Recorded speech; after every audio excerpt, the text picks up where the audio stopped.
Meesho limited IPO बहुत दिन से इंतजार था और आईपीओ आ चुका है और हमारे पास पूरा का पूरा डिटेल आ गया है। आरएचपी वगैरह मैंने जो है पढ़ लिया है और कुछ पीडीएफ वगैरह बना के लाया हूं। तो आओ यहाँ पे डिटेल रिव्यू करते हैं और जानते हैं क्या इसमें अप्लाई करना सही होगा और अप्लाई करना है लिस्टिंग यानी कि लॉन्ग टर्म के लिए क्या कुछ करना है, जीएमपी क्या चल रहा है, सब कुछ हम देखेंगे। आईपीओ का प्राइस सही है कि गड़बड़ प्राइस पे आया है, सब कुछ हम डिटेल में देखेंगे। और फाइनली बहुत दिन के बाद इस फाइनेंशियल योद्धा चैनल पे 7 दिन के बाद वीडियो आ रहा है, क्योंकि बीच में कमेटी गाइडलाइन स्टाइल वगैरह आ गया था तो सारी वजह से डिस्टर्ब था मामला। फिलहाल चलो यहाँ पे अब वीडियो कंटिन्यू होगा और लगातार वीडियो आएंगे, बैक टू बैक वीडियो आना शुरू हो जाएंगे।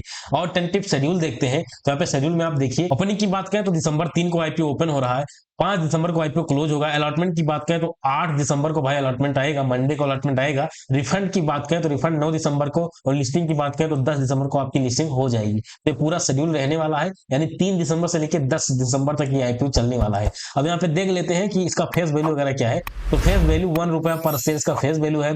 इशू प्राइस बैंड की बात करें तो 105 से 111 पर शेयर इसका इशू प्राइस बैंड है। लॉट की बात करें तो 135 का लॉट रखा गया है।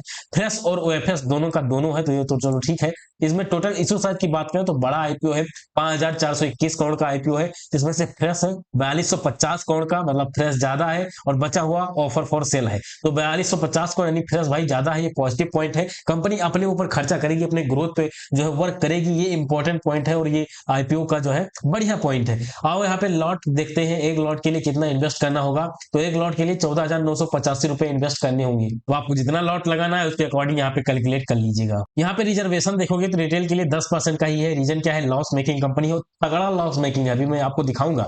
क्यूआईबी के लिए बात करें तो 75% का है, या नए के लिए 15% का रखा गया है। चलो ठीक ठाक है। और यहाँ पे आप देख लेते हैं कि भाई कंपनी करती क्या है। तो मीशो के बारे में मुझे नहीं लगता किसी को बताना चाहिए, बाकी मैं फिर भी यहाँ पे डिस्कशन करे दे रहा हूँ। यहाँ क्या, यहाँ पे पीडीएफ में करूंगा क्योंकि यहाँ पे बहुत सारे डेटा लिखकर लाया हूँ। तो ये देखिए कंपनी क्या करती है, ई कॉमर्स टेक प्लेटफॉर्म है। ये कंपनी क्या करती है, इस पे आप जाके सामान वगैरह ऑर्डर कर लेते हैं। जैसे फ्लिपकार्ट हो गया, अमेजन हो गया, इन सब जगह पे आप जाके सीधा जो है अपना सामान जो भी होता है आप ऑर्डर करते हो। ऐसे ही मीशो पे भी आप ऑर्डर कर सकते हो, ठीक है। और मीशो में आप देखोगे हमेशा जो है प्राइस कम रहता है, कंपेयर करिए अदर वेबसाइट से, तो वहां के अकॉर्डिंग इसमें प्राइस थोड़ा कम ही रहता है और इसलिए बहुत सारे लोग इसको प्रीफर करते हैं और इसी वजह से इसमें वॉल्यूम बहुत ज्यादा है, बहुत ज्यादा यहाँ पे जो है बिक्री होती है। ये इसका प्लस पॉइंट है। और यहाँ पे देखते हैं इस सेक्टर में भाई ग्रोथ है कि नहीं भाई, क्योंकि सेक्टर देखो, सेक्टर शानदार है। Sector e commerce plus take platform, ये शानदार सेक्टर है। अब इसमें ग्रोथ की बात करें तो 25 से 30 की, यानी नेक्स्ट 5 ईयर की ग्रोथ की बात करें तो 20 से 25% का सीएजीआर रिपोर्ट है भाई। इसका इतना 20% के अराउंड जो है ग्रोथ हो सकता है। टीयर 2 और टीयर 3 में फास्टेस्ट, मतलब बहुत तेज से अडॉप्ट हो रहा है।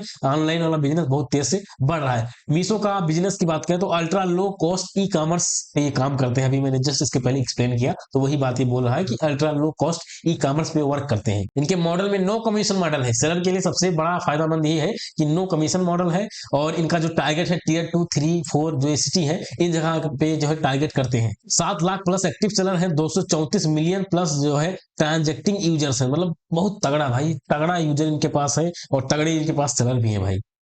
ऑन लॉजिस्टिक भी है। और ये फोकस कहाँ करने वाले हैं, एआईएमएल सप्लाई चेन, इस पे बहुत ज्यादा फोकस कर रहे हैं। मतलब टेक ओरिएंटेड बहुत ज्यादा बनाना चाह रहे हैं और इसी के लिए फंड वगैरह यूज कर रहे हैं। आईपीओ का जो फंड है वो इसी इन्हीं सब चीजों में ज्यादा यूज होगा। एआईएमएल सप्लाई चेन टेक, इन सब पे ज्यादा यूज होगा। मतलब टेक फ्रेंडली बहुत ज्यादा बनाएंगे और अपने आप को इंप्रूव करने के लिए बहुत कोशिश करेंगे। तो आने वाले दिन हो सकता है इनका फंडामेंटल और तगड़ा बेहतर सुधर जाए, ऐसा हो सकता है। अब वो फाइनेंशियल देखते हैं कि फाइनेंशियल क्या है। तो मार्च 2023 में रेवेन्यू हुआ था 5897 करोड़ का। 24 की बात करें, 2023 से 24 की बात करें तो 7859 करोड़ का यहाँ पे हो भैया रेवेन्यू हो गया। वही 24 से 25 की बात करें तो 9900 करोड़ का यहाँ पे रेवेन्यू हो गया। तो रेवेन्यू हर साल बढ़ा है, तगड़े से बढ़ा है। 24 से 25 के बीच करीब 26% के अराउंड से रेवेन्यू बढ़ा है। तो रेवेन्यू तगड़ा बढ़ा है। वही अब यहाँ पे आप प्रॉफिट की बात करें तो प्रॉफिट तो भूल जाओ, लॉस मेकिंग कंपनी है। 2023 में 1671 करोड़ का लॉस हुआ, 24 में लॉस कम हुआ, 327 करोड़ का हुआ। बट 24 से 25 के बीच 3941 करोड़ का लॉस हो गया। करीब 1103% का लॉस बढ़ा है।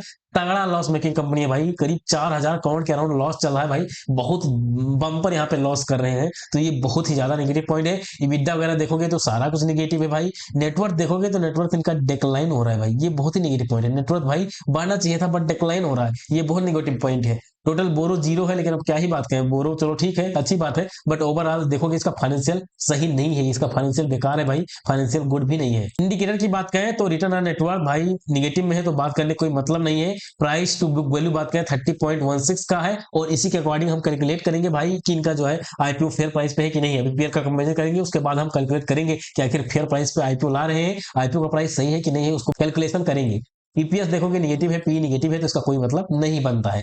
आओ यहाँ पे ऑब्जेक्टिव देख लेते हैं, उसके बाद हम पेयर कंपेरिजन करते हैं। तो ऑब्जेक्टिव में आप देखोगे ये क्लाउड इंफ्रास्ट्रक्चर एमटीपीएल सब्सिडरी पे जो है बहुत ज्यादा खर्चा करने वाले हैं, 1390 करोड़ का जो है खर्चा करने वाले हैं। तो अपने ऊपर आने वाले समय में अपने प्लेटफॉर्म को बेहतर बनाने के लिए जो है वर्क करने जा रहे हैं, बढ़िया जो है ग्रोथ में पैसा डालने वाले हैं। तो ये तो अच्छी बात मुझे लगी, एआई एमएल वगैरह पे टेक्नोलॉजी ओरिएंटेड वर्क करने की सोच रहे हैं, और उस पर बहुत ज्यादा जो है पैसा खर्च करने के लिए सोच रहे हैं। ये बहुत ही पॉजिटिव पॉइंट मुझे लगा, और हो सकता है आने वाले दिनों में ये अपना सब कुछ जो है मैनेज कर ले जाते हैं, आने वाले दिनों में ठीक ठाक इसका जो है शेयर ऊपर नीचे हो सकता है। अब आओ यहाँ पे पेयर कंपेरिजन पे क्लिक करता हूँ, और पेयर का कंपेरिजन किया जाता है, और देखते हैं आखिर पेयर पे कहाँ सस्टेन कर रहे हैं, पेयर में नंबर 1 2 3 में आ रहे हैं कि नहीं आ रहे हैं, उसको हम कंपेरिजन करेंगे। और लास्ट में मैं आपको बताऊंगा, ये सब डेटा से भी घबराना नहीं है, क्योंकि बहुत सारी लॉस मेकिंग कंपनियां अभी तगड़ा तगड़ा रिटर्न दी है, तो उसको भी हम डिस्कशन करेंगे, उसका टेंशन मत लीजिएगा। मीशो की बात करें तो ईपीएस लॉस मेकिंग है, तो इसको हटा दो। इटरनल की बात करें तो 0.58 का है, स्विगी का निगेटिव में है, सब हटाओ हटाओ हटाओ। विशाल मेगा मार्ट का 1.36 का है, विशाल मेगा मार्ट का।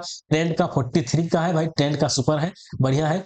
और एवेन्यू का 41.5 का है। ठीक, हम इन्हीं तीन से कंपेयर करेंगे, विशाल मेगा मार्ट, ट्रेंड और एवेन्यू से कंपेयर करेंगे। इन सबसे जो है ज्यादा हम कंपेरिजन नहीं करेंगे। तो इसमें आप देखोगे तो सबसे ज्यादा मुझे लगता है ट्रेंड का सबसे ज्यादा है। वही नेट एसेट वैल्यू की बात करें, नेट एसेट वैल्यू के मामले में भी यहाँ पे ट्रेंड नंबर 1 पे आता है, और अपना यहाँ पे मीशो की बात करो भाई बहुत कम है, 3.68 का है। पी की बात करें तो अपनी आईपीओ लॉस मेकिंग है, तो कोई बात करने का मतलब बनता नहीं है। और ट्रेंड की बात करें तो 100 के अराउंड पी है, लेकिन अब यहाँ पे कंपेरिजन हो नहीं पाएगा, तो हटाओ उसको। रिटर्न ऑन नेटवर्क की बात करें तो रिटर्न ऑन नेटवर्क भाई निगेटिव में है अपने आईपीओ का, ये बहुत ही बड़ा निगेटिव पॉइंट है भाई। रिटर्न ऑन नेटवर्क पॉजिटिव होता तो बढ़िया रहता, हालांकि लॉस मेकिंग कंपनी है तो कोई मतलब नहीं बनता। ट्रेंड का देखोगे 27.93 का है, यहाँ पे इनको प्राइस टू बुक वैल्यू डालना चाहिए था, हालांकि नहीं है, चलो कोई बात नहीं। ओके, अब बात कर लेते हैं कि इसका आईपीओ प्राइस फेयर है कि नहीं है। तो पहली चीज देखो, आईपीओ का प्राइस मुझे तो पर्सनली फेयर नहीं लगता है। आईपीओ प्राइस में थोड़ा सा और करेक्शन हो सकता था, क्योंकि 30 के around price to book value चल रहा है, जो कि मुझे नहीं लगता फेयर होना चाहिए। 25 या 20 के अराउंड रहता तो बढ़िया फेयर रहता, लेकिन फिर भी चलो ठीक है, जिस पे ले आए कोई बात नहीं। अब बात करते हैं कि इनका रैंकिंग कहां बन रहा है, मीशो कहां पे सस्टेन कर रहा है। रैंकिंग की बात करें तो रैंकिंग में ट्रेंड लिमिटेड नंबर 1 पे भाई आ रहा है, मेरे अकॉर्डिंग ट्रेंड को नंबर 1 रहना चाहिए।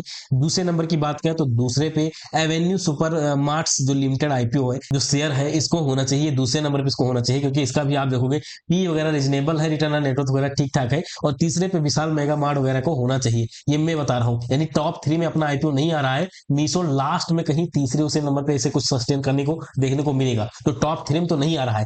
और हम लोगों का क्या मानना होता है, हम लोग मतलब जो अच्छे एनालाइजर है वो हमेशा टॉप 3 फोकस करते हैं कि टॉप 3 में एटलीस्ट अपना आईपीओ आ जाए, बट टॉप 3 में भैया कंपनी में नहीं आ रहा है, पीएस में नहीं आ रहा है। आने वाले दिनों में हो सकता है आ जाए, क्योंकि अपने ये आईपीओ का फंड जो है अपने ऊपर बहुत खर्चा करेंगे, तो इसलिए आने वाले दिनों में हो सकता है आ जाए, बट अभी के अकॉर्डिंग जो है टॉप 3 में नहीं आ रहा है। तो ये थोड़ा सा निगेटिव पॉइंट है, थोड़ा क्या बहुत ज्यादा निगेटिव पॉइंट है। अब बात करते हैं इसका फंडामेंटल स्ट्रांग है क्या कुछ है कैसे है। तो इसके फंडामेंटल की बात करें भाई, तो फंडामेंटल ना स्ट्रांग है ना गुड है, फंडामेंटल इसका सही नहीं है, फंडामेंटल तो ठीक ठाक नहीं है। बात करते हैं इसमें अप्लाई करना चाहिए क्या कुछ करना चाहिए। तो देखो भाई, मीशो का एक ब्रांड वैल्यू है, मीशो के पास एक ब्रांड वैल्यू है, और मुझे लगता है इसमें दबा के बाइंग ऑर्डर आने वाला है। लिस्टिंग के दिन ठीक ठाक बाइंग ऑर्डर यहाँ पे देखने को मिल सकता है, ऐसा मेरा पर्सनली मानना है। और इससे पहले एंकर बुक आएगा, तो एंकर बुक को मैं एनालाइज करूंगा, उसके बाद मैं और क्लियरली बताऊंगा। बट अभी के अकॉर्डिंग समझो, मुझे तो यही उम्मीद है कि मीशो में ठीक ठाक बाइंग लिस्टिंग के दिन आने वाला है, तो मुझे लगता है ठीक ठाक लिस्टिंग गेन होने की उम्मीद है। अब इसमें अप्लाई करना है कि नहीं करना है, उसके लिए मैं आपको क्राइटेरिया बता दे रहा हूं। जब जीएमपी, इसका जीएमपी भाई लास्ट डे 5 दिसंबर को, 5 दिसंबर को मीशो का जीएमपी 10% से ऊपर रहता है भाई, 10% से इसका जीएमपी ऊपर रहता है, तो इसमें अप्लाई करने का मतलब बनता है, वरना इसमें अप्लाई करने का लिस्टिंग के लिए कोई मतलब नहीं बनता है। अब जो लॉन्ग टर्म के लिए इसको सोच रहे हैं, तो लॉन्ग टर्म के लिए आपको 2-3 साल तो आंख बंद करके इसमें भरोसा करना होगा, तभी जाके इसमें निवेश कर सकते हो, क्योंकि इसमें बीच में बहुत ज्यादा ऊपर नीचे हो सकता है, इसमें वॉल्यूम वगैरह बहुत ज्यादा हो सकता है, ऊपर नीचे हो सकता है, तो सब सोच समझ के इसमें लॉन्ग टर्म के लिए कर सकते हो। ये लॉन्ग टर्म के लिए वही इसमें अप्लाई करें तो बढ़िया है, जो रिस्की ट्रेड ले सकते हैं, जो रिस्क उठा सकते हैं, उनके लिए नहीं, रिस्क बहुत ज्यादा है क्योंकि कंपनी भी लॉस मेकिंग है। कंपनी में आने वाले समय में हो सकता है ग्रोथ देखने को मिले, जब ये अपना फंड वगैरह यूज कर ले, ढंग से सब कुछ कर ले, तो आने वाला मुझे लगता है कि 6 महीने साल भर आराम से लग सकता है इसको सुधारने में। तो हो सकता है आने वाले दिनों में एक तगड़ा जो है शेयर इसका ऊपर जाए। बट अभी के अकॉर्डिंग तो मुझे ये लगता है कि लिस्टिंग गेन के लिए कोई अप्लाई करता है तो बेहतर ऑप्शन होगा लिस्टिंग गेन के लिए, या 5 दिसंबर को 3 बजे अप्लाई करना, शाम के 3-4 बजे। उस समय जेएमपी देख लेना, 10% अगर इससे ऊपर जेएमपी रहता है तो इसमें अप्लाई कर सकते हो, वरना स्किप मार सकते हो। फिलहाल मैं इसका जो है फाइनल रिव्यू वाला वीडियो लाऊंगा, एंकर बुक का एनालिसिस वाला वीडियो लाऊंगा, सारा वीडियो आएगा। तो इसलिए चैनल को सब्सक्राइब कर लीजिएगा, ज्वाइन कर लीजिएगा, क्योंकि वहां पे भी अपडेट देता रहता हूँ। ये सारा काम कर लीजिए ताकि हर जगह आपको हमारी तरफ से हेल्प मिलता रहे। फिलहाल ये आईपीओ मैं पर्सनली बात करूं तो मैं इसमें केवल लिस्टिंग गेन के लिए अप्लाई करूंगा। यदि जेएमपी 10% इससे ऊपर रहता है तो लिस्टिंग गेन के लिए अप्लाई करूंगा, वरना मैं इसमें अप्लाई नहीं करने वाला हूं। और मुझे उम्मीद है ठीक ठाक लिस्टिंग गेन इसमें मिल सकता है। फिलहाल आज की वीडियो पे समाप्त करते हैं। ऐसे शानदार कंटेंट के लिए चैनल को सब्सक्राइब करिएगा। मिलते हैं अगले वीडियो में, तब तक के लिए जय हिंद, वंदे मातरम।